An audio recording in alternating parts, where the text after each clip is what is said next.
So I decided that all the information I'm learning right now in university, I'm studying right now in the University of Pennsylvania and its Wharton School of Business, is very useful. And I thought it would be cool if I shared it to you guys. And at the same time, when I share it, I study.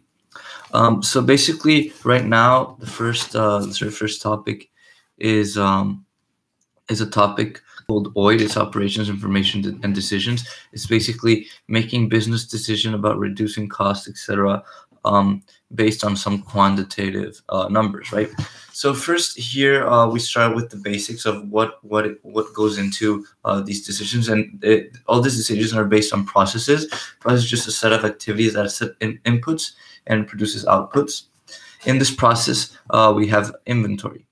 And we have a very famous equation that is inventory equals flow rate times flow time to help determine how much inventory you have at a certain time, depending on your flow rate. And flow time is just the average time your inputs are in the process until they become outputs and get sold, right?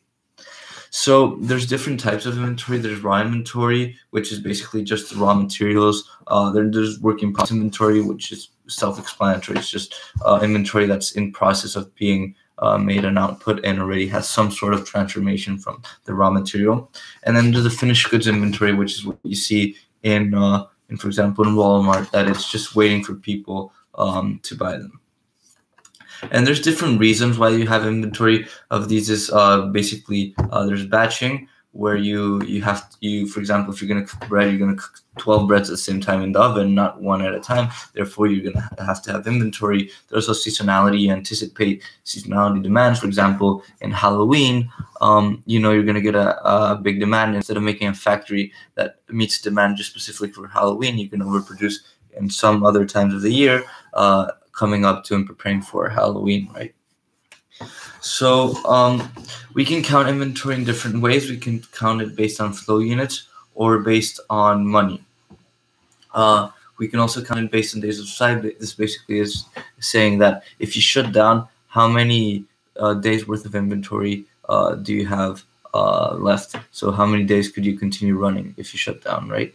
And also in turns, which is basically how many times can be turns per year or monthly turns, etc., which is basically how many times per month or year, whatever, depending what turns you're calculating, do you have to switch all the inventory again. So you have to restock, right? So there's the inventory has costs, and this is known as the inventory holding cost. This accounts for like the storage, the opportunity cost, or the opportunity loss based on the capital that you're investing in inventory. So maybe that $10 invested in inventory, you could be using it to get interest rates from the bank, for example. So that's an example, an opportunity cost. So it accounts for all that.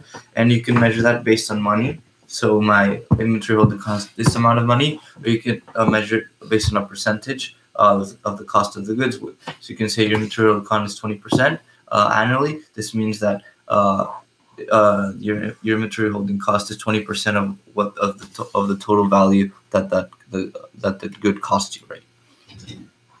When we're talking about capacities, we see in a process that each individual step has a certain capacity, and the one that has the lowest capacity is the bottleneck, and that one is the one that determines the whole capacity or the flow rate of the whole system. Because for example, if you have two stations, one that's moving really fast and one that's really slow, even if the one that's moving really fast gets to the one that's really slow, the inventory will stack up, and you have to wait for the inputs to be processed within the very slow one, and that's going to be how often or the flow rate of your whole system.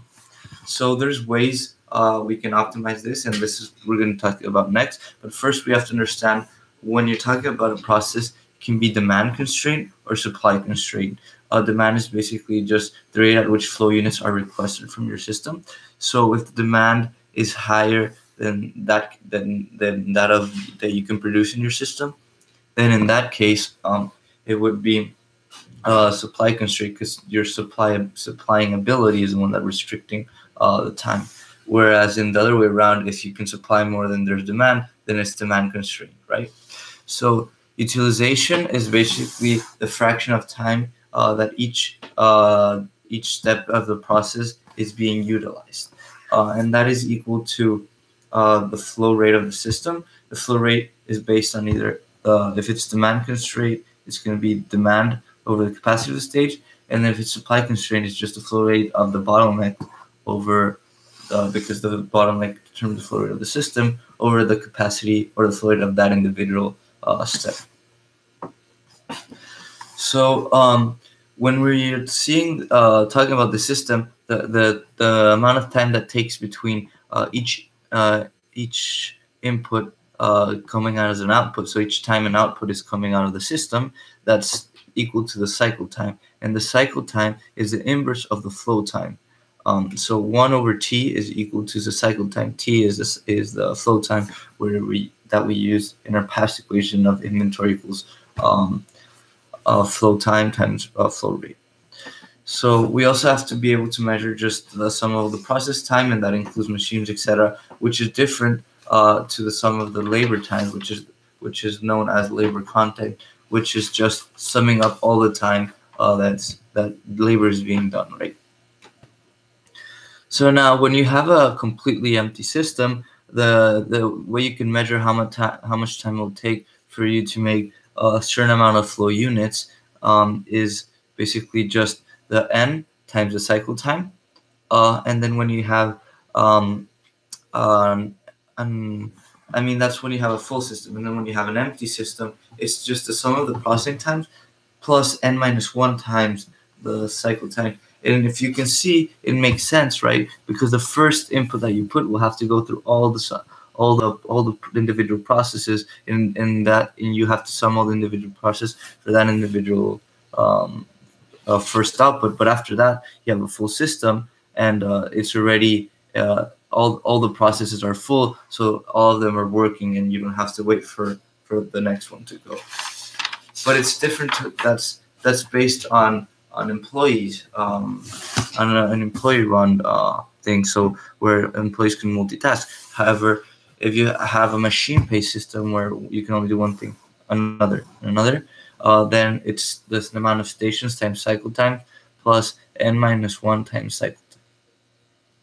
The cost of direct labor is just the labor cost per flow unit. So basically, you can measure this in terms of dollar value, per flow unit, and it's just basically the total wages you pay in a certain amount of time over the total amount of flow units you make, and you can make that into a quantitative approach, or you can make it, for example, if you pay $95 in total for wages in 1 hour and you produce 100 cupcakes or 95 cupcakes, your cost of direct labor per cupcake is $1, right? Labor content, as I said, is just basically the total sum of time of labor. Labor utilization is basically the flow rate over the labor capacity, or the labor content over N times the cycle time. It's just basically how much you utilize in that individual labor. And then labor capacity is just the amount of output it takes over the labor content, which is basically how much things it's producing per time, right? The ideal takt time tells you if you have a certain demand, at what ideal flow rate should your system be moving in order to meet that demand, and specifically and overproduce and not underproduce. And the way you do that is just the inverse of demand. It's 1 over our demand rate, and that'll give you your ideal takt time, and you can use that ideal takt time to get manpower, which is basically how many workers then do you need. And the way you do this is getting the labor content divided by the takt time. Now, in order to improve the process, you can do 3 things. You can increase the amount of workers, you can redistribute the workers around, or you can just make the process where everybody can do whatever, so everybody is occupied and you're utilizing them. Their utilization is at 100%. Now, this process analysis is different when you have multiple flows. This means when either the probability of each customer or of each process going goes differently. So maybe you have different probabilities of going through an extra check, for example. So here you calculate differently. When you can calculate based on the exact flow units, you can maybe turn it into time, and then and you can do the same, the whole process, and get, in this case, implied utilization, which is just basically the demand over the capacity. And the one with the highest demand, implied utilization, demand over capacity, is the one that is the bottleneck, basically. Now, when we're trying to analyze more quantitative approach, now this goes now to exactly the what we're talking about, decision making based on quantitative approach. You can do this to get the ideal quantitative orders of a certain thing you need, the cost of that, what that's going to be, if you should order more, if you have a discount, for example. And the way you do this is basically with a bunch of formulas. That for example, if you wanna see the Q optimal, the quantity to order optimally per a certain amount of time, you would get the square root of 2 times K, which is the setup cost. The setup cost is basically how much they cost you each order, independent of the quantity. That's like the fixed cost. You want to see it times the rate of demand over H, which is the holding cost, which includes the opportunity cost, etc. You can also get the setup and holding costs by doing K times R over Q plus the inventory holding cost per time, which is just 1/2 Q, which is just average inventory times the holding cost. And that'll give you the setup plus holding cost. And if you want to get the total cost you will have be incurring during that time, you add the purchasing cost, which is basically the rate of demand times what each individual product costs you. So this is basically all for the first topics. I hope if you were seeing this, it helped, and thank you for watching.